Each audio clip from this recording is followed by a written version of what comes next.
Hola, soy Julio Saucedo. Voy a empezar con esto una serie de videos sobre electricidad y magnetismo. En esta ocasión pues voy a empezar con una especie de introducción.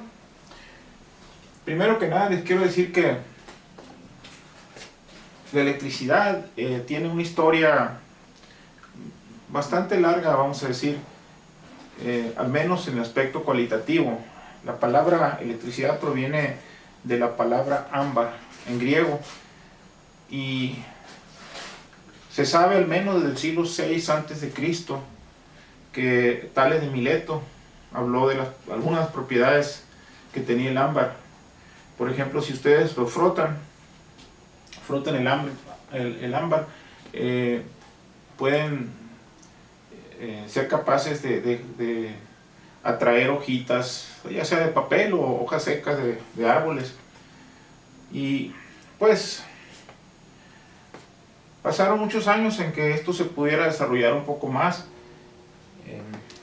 Gilbert en 1600, pues al mismo tiempo que estaba haciendo sus estudios sobre de que la Tierra es un gigantesco imán que tiene polos magnéticos, también habla sobre estas propiedades del ámbar, de la electricidad. Quién sabe si él haya reflexionado que estaban relacionados los fenómenos eléctricos y magnéticos, pero realmente no tenía ninguna base en esos momentos. Después,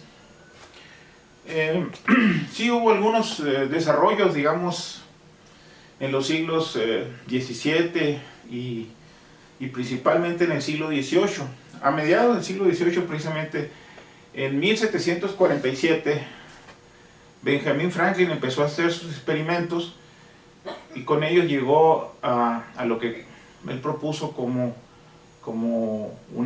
de que la electricidad era un fluido, ¿no? Entonces él habla por primera vez de lo que son las cargas positivas y negativas. Y también habla de que la carga realmente no cambia, o sea que el fluido está pasando de un lado a otro, es decir, las cargas pueden abandonar un objeto e irse a otro, pero nunca cambia el total de la carga, es decir, la carga no se crea ni se destruye. Esta es una ley que ahorita, de hecho, es una ley muy importante en física, la ley de conservación de la carga. Él hizo muchos estudios, pero sus principales aportaciones pues son en este aspecto de las propiedades de las eléctricas de la materia. Por ejemplo, se dio cuenta de que cargas opuestas de signo opuesto se atraen y las de igual signo se repelen, ¿verdad? Y esto pues lo llevó a entender muchos fenómenos naturales, particularmente, por ejemplo, los fenómenos atmosféricos, ¿no? Como el rayo, por ejemplo, etcétera, que eso le ayudó pues a inventar el famoso pararrayos, ¿no?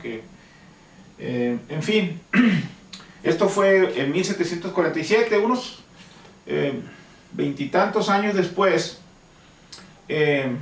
Charles Coulomb hizo un descubrimiento realmente muy importante. Descubrió lo que conocemos como la ley de Coulomb.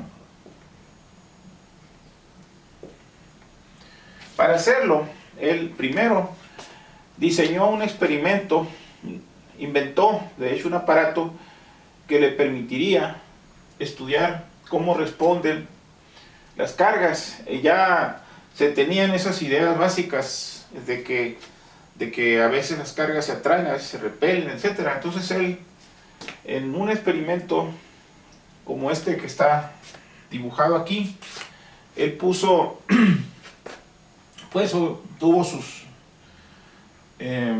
todo esto lo puso en unos recipientes, digamos, que para evitar que el viento, etcétera, pudiera mover esta pequeña varilla muy sensible que estaba colgada de esa línea roja que vemos ahí, que es realmente un alambre, digamos, es un hilo metálico o de fibra. Estuve experimentando bastante con estas cosas. De hecho, lo interesante es cómo después de estudiar muchos materiales encontró la que se consideró más apropiada para ponerlo aquí, de tal manera que pudiera ver que había una respuesta de atracción o de repulsión entre estas cargas, y que esta iba a ser proporcional a un ángulo que se forma, digamos, entre esta carga, que es la carga fija que está aquí, y acá la carga que está moviéndose. Entonces hay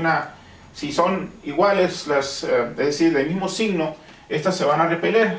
Si son distintas, se atraen. Entonces pudo calcular la expresión de la fuerza para diferentes separaciones. Estas separaciones le vamos a llamar una separación R entre estas cargas, y entonces así fue como descubre que la fuerza que hay entre estas dos cargas es una constante que vamos a decir que es la constante de Coulomb, que multiplicada por el producto de las cargas entre la distancia que hay entre ellas al cuadrado. Esto fue un trabajo muy interesante porque de hecho estuvo cambiando no nada más la distancia para medir esa fuerza, sino también cambiaba las cargas. Aquí lo que hacía era, esta carga que está acá la estaba colgando, digamos, de aquí, y lo que hacía era cargarla, sacarla y cargarla para que tuviera un valor diferente de carga. Por ejemplo, pudiera hacer esto, que compartir la carga total que tenía al principio y compartirlo con otra, digamos, si esto fuera, por ejemplo, una esfera metálica, con otra esfera metálica igual, para que quedara a la mitad, y así pudo estar variando la carga y también la distancia. Entonces llega a esta expresión. Esta expresión realmente, ahorita voy a platicar, que es muy similar a la ley de gravitación universal, pero primero déjenme decirles que la constante K, tiene un valor fácil de recordar, 9 por 10 a la 9, es decir, empieza con el 9 y termina con 9, 0. Este no es un número exacto, no es exactamente 9, pero es algo bastante cercano a 9, entonces por eso podemos manejarlo de esta manera. Y aquí pues las unidades que va a tener son Newton metro cuadrado sobre Coulomb al cuadrado. En Newton pues es la fuerza, en el sistema internacional de unidades es la unidad del Newton, igual que sabemos del metro, ¿verdad?, que es el sistema internacional, y también la carga que se mide aquí en Coulomb, esta C. Pues de esta manera entonces tenemos la respuesta de un par de cargas, cómo van a recibir una fuerza, digamos, dependiendo de la distancia en la que se encuentren. Y aquí lo interesante es que el valor del producto de las cargas puede ser positivo o negativo, dependiendo si las cargas son del mismo signo. En ese caso el resultado va a ser positivo y vamos a tener que va a ser una fuerza repulsiva. En el caso en que las cargas sean de diferente signo, pues vamos a tener que va a ser una fuerza atractiva, ¿no?, si son de diferente signo. Y pues sí, realmente vale la pena comparar ahora esta expresión de la fuerza con una ya conocida en la época de Coulomb, ¿verdad?, que esta es menos G m sobre R cuadrado. Esta es la ley de gravitación universal de Newton, ¿verdad? Entonces se parecen mucho estas dos leyes. En ambos casos tenemos que son leyes inversas del cuadrado, ¿verdad?, que a mayor distancia entre, en este caso de las masas, la fuerza es menor, y aquí a mayor distancia entre las cargas la fuerza es menor, ¿verdad? Entonces en esos aspectos son similares, pero en lo que son muy diferentes es en el aspecto de que la de gravitación, por tener este signo menos, y porque las masas siempre son del mismo signo positivo, digamos, no tenemos masas negativas, por ese motivo la ley de gravitación necesariamente es atractiva, mientras que en el caso de la ley de Coulomb podemos tener que sea atractiva o repulsiva, ¿verdad? Por otro lado, es algo que muy importante, que ambas fuerzas son muy importantes en la naturaleza.